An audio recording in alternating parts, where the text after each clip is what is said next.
Hello, internet reviewers. Sorry, viewers. I just got out of Age of Ultron. That was good. That was good. Like the last movie, Home, it was also very proper. It had some interesting elements to it, which I'll get into once I get in the car. But it was rather quite proper. It's my car here. First time parking it back. Let's see here. Does it feel like a sequel? Yes. Was it entertaining? Yes. Does everyone feel like themselves? Yes. Let's see, what else is there? Okay, let's start this off. The movie starts off apparently, like, I'm guessing a while later. I'm sure it's about a good couple of years after the events of.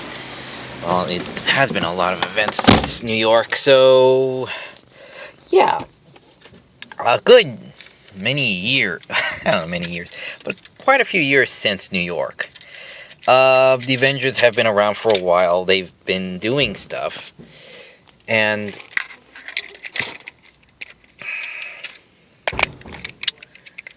we've been.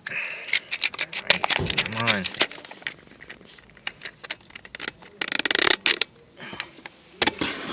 We've been. Sorry.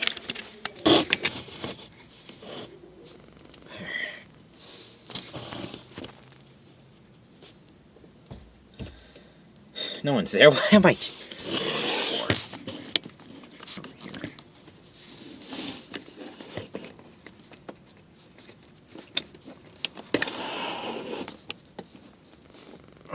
I got glare. Damn it. Okay. Alright, that's probably as best as it's gonna get. So, there. Yeah, so. The Avengers are taking out Hydra. They say it was Stroker. At first I thought they were saying Stryker, from Wolverine. Turns out it's a completely different diabolical mastermind of his own cell or whatever. So apparently they were building robots, and they were apparently got their hands on one of those giant worm centipede things that came through the wormhole in the last movie. And somehow, I have no idea. I'm guessing it has something to do with Winter Soldier. I've never seen Winter Soldier. I don't really know the plotline to Winter Soldier, but apparently, I'm guessing from Winter Soldier, their Stroker has gotten his hands on the Staff of Destiny or whatever, the Mind Stone, and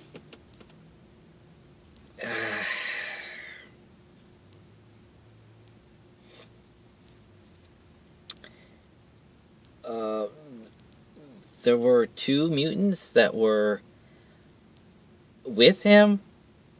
I'm guessing now they're trying to showcase that there are mutants in the Marvel universe, which was Pedro and Wanda, Magneto's kids, which I'm kind of curious as to what the hell happened to the storyline, which is supposed to be retconning everything afterwards, but what was in 1974 or whatever,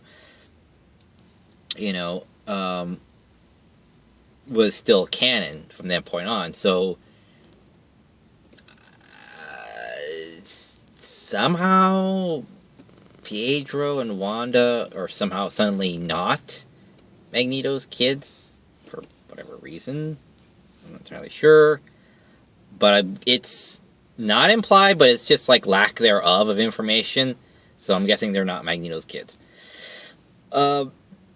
So they're teamed up because they hate Stark, because Stark's missiles crashed into their house, killing their parents and almost killing them, basically scarring them for life because they were trapped in rubble for 2 days. So that's why they're with Stryker. They basically fight the Avengers. Wanda makes Stark see stuff, see him failing. So basically preys on his weaknesses, so he would take the staff and want to take a bit more drastic action in order to actually save the world. Okay. So they wanted him to do some. They wanted him to take the staff and do something with it. It just seems a bit weird for Wanda's character to say, "Oh, I wanted you to do something," and know exact, or at least generally what the outcome was going to be, and not be too surprised by it. It just feels a little more like just help the plot along character thing, that we want the character to do, rather than think of something a bit more. So I'm not saying more creative, but something else. That one part kind of just bugged me a little bit. It was just like, okay. So Stark says, well, we need 3 days. Just give us 3 days to, take a look at it. And during that time, he decides with Banner, he says, why don't we try to create an AI from the stone, since the stone thing is like way superior than Jarvis. So they have like Jarvis and the stone kind of compared. It's like what they're capable of. And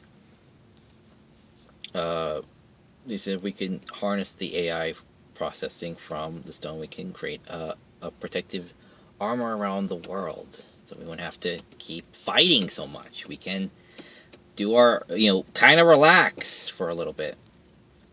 So the movie goes on. It goes on a little bit. With the montage of them figuring it out. And then the party starts. It's like, all right, well, just Jarvis, go on auto for a while and let us know if you succeed at anything. And then it succeeds at something. Project Ultron wakes up and says, what is all this? It tries to understand. It pulls up information and it kills Jarvis. And then the party goes on and we see people interacting, and some people, I didn't know who the heck they were. And it turns out, they were people from Winter Soldier. Okay, whatever. We see people's dynamics. We see that Black Widow is interested in Banner. Banner is not... Banner is knows that the Black Widow's kind of into him, but is not really, does not want to be in a relationship right now. And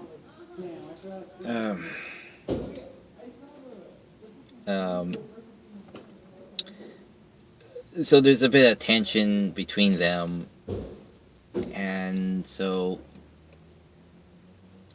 that's that subplot going on.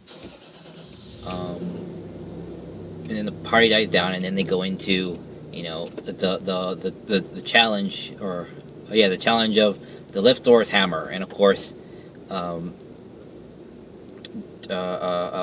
is the only one to barely budge it, but no one's really noticed that he was. And the look on it's a good comedy in this, I swear. A really good comedy, comical timing, and decent jokes, decent one-liners.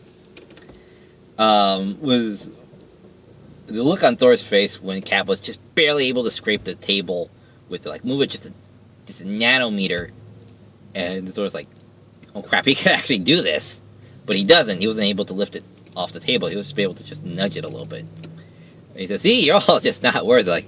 Like that look of that was just so goddamn close.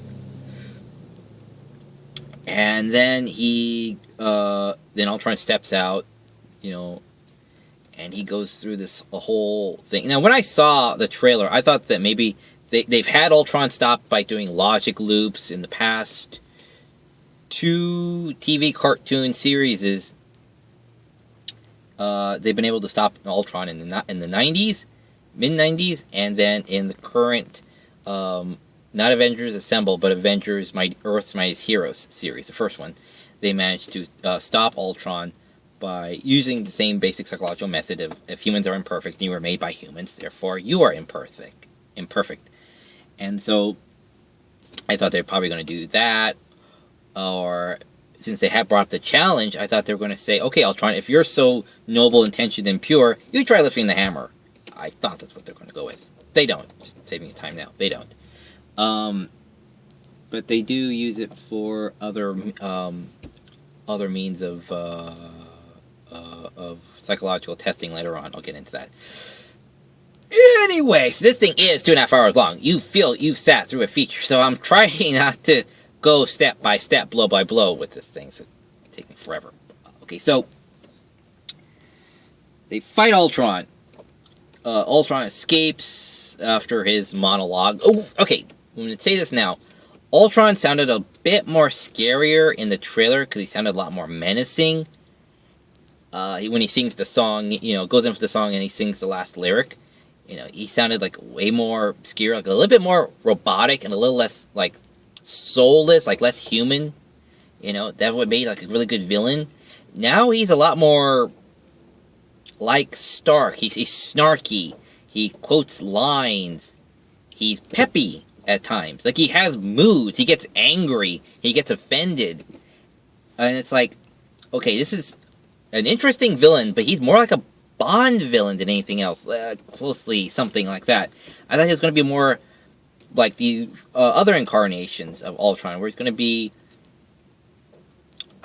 robotic, stiff, cold and logical, and then he's going to be like he's going to have some measure of intelligence, like he has a bit more of a personality. This time they gave him a lot of personality, so it was a bit more of a dramatic shift change or tone change with my perception of Ultron this time around. Which I did like, but it was not what I was initially thinking of, or had the impression of when I first saw it. So yeah, he's less creepy, but still poses a huge